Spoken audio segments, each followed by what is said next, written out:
Ano nga ba ang pwedeng mangyari sa loob ng isang minuto? Pwedeng kinis ni Justine ang kanyang pusa o kaya na may TikTok ni Stel Ahero. Mag-alatsona si Boss Uno Pablo while Josh Callen ay nakikipagharutan kay Ken dahil ayaw nito magpa-video-video.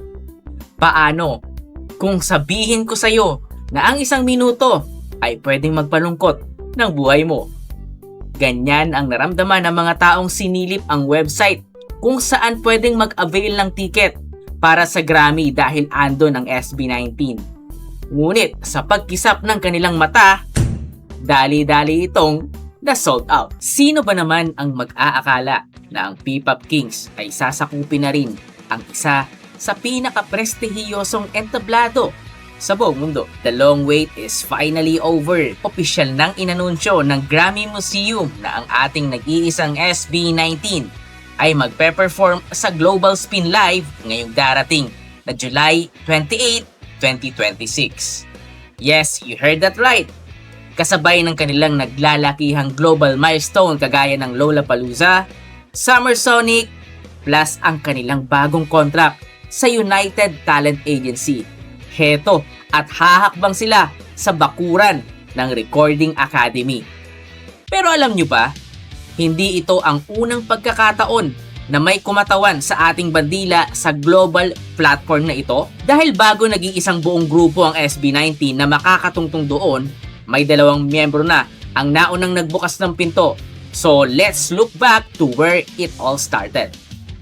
Balikan muna natin ang kasaysayan. Way back July 2022, ang bumasag ng pader at gumawa ng ingay as the first ever fully-blooded homegrown Filipino artist na nakatapak sa Recording Academy's Global Spin Series ay walang iba kundi si Philip o kilala natin bilang si Ken ng SB19. Ipinamalas niya ang kulturang Pilipino gamit ang kantang Bulan na hango pa sa ating sariling mitolohiya. That performance, grabe, it was theatrical, raw, and pure Pinoy pride. Di na mahalig ka kung sino yung nauna. Fast forward to July 2024, sumunod naman ang isa pang haligi ng grupo. Walang iba kundi si Josh Callen. Josh brought a completely different energy na may kasamang full band at visual projections, performing his hit hip-hop track, Yoko Na.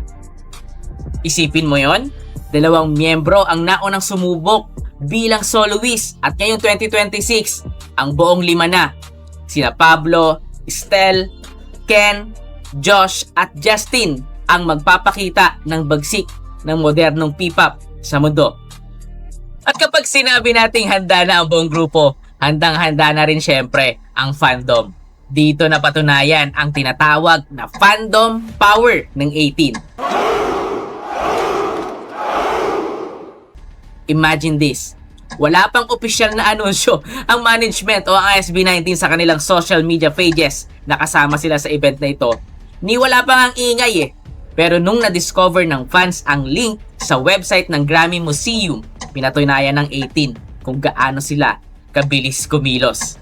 In less than a minute, literal na nagkaubusan at tuluyan nang na-sold out ang mga tickets. Literal, napuksaan. Wala pang isang minuto, parang bula na naglaho ang slots. Kaya kahit ang mga organizers malamang nagulat sa bagsik at gutom ng fans na mapanood ang 5 hari sa LA.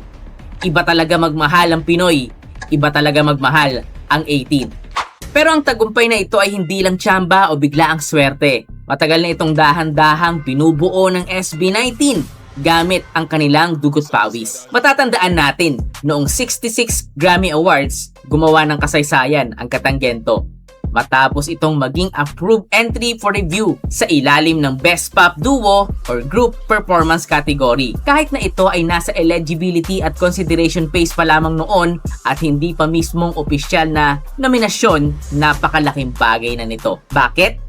Dahil pinakita nito na ang isang purong awiting Pilipino na isinulat at ipinroduce ng mga Pilipino ay kayang pumasa sa mataas na pamantayan ng Recording Academy. Ang Gento ay naging global viral sensation. Pumasok sa Billboard charts at ito ang naging matibay na pundasyon para seryosohin ng buong mundo ang kakayahan ng P-pop.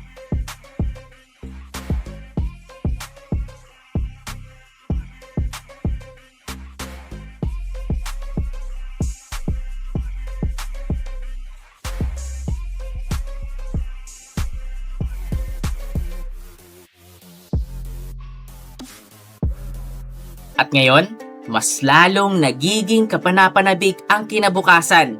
Kumakailan lamang, opisyal nang inanunsyo ng Recording Academy ang pagdaragdag ng 5 bagong kategorya para sa 2027 Grammy Awards at kasama rito ang Best Asian Pop Music Performance. Ayon sa patakaran, ang kategoryang ito ay naglalayong bigyang pansin ang mga natatanging musika mula sa Asia na gumagamit ng sarili nating katutubong wika. At sino pa nga ba ang perpektong sasakto sa deskripsyong iyan? Ang SB19 na walang sawang nagtataguyod ng wikang Pilipino sa bawat liriko ng kanilang mga kanta. Sa pag-apak nila sa Grammy Museum ngayong July 28, hindi na malayong makita natin silang opisyal na nominado o maging unang P-pop group na mag-uuwi ng gintong premyo balang araw. Pagkatapos nilang lagpasan ang mga pagdududa, ang mga pangarap na nakulong sa maliit nilang studio, ngayon naman ay yayanigin nila ang entablado sa Amerika. Pinatutunayan lang nito na ang pangarap ng mga Pilipino ay walang limitasyon, walang makakapigil at hinding-hindi susuko. Patuloy nating suportahan ang ating mga hari, ang hari ng P-pop. Ang kanilang tagumpay ay atin ding tagumpay. Mabuhay ang P-pop at mabuhay ang SB19.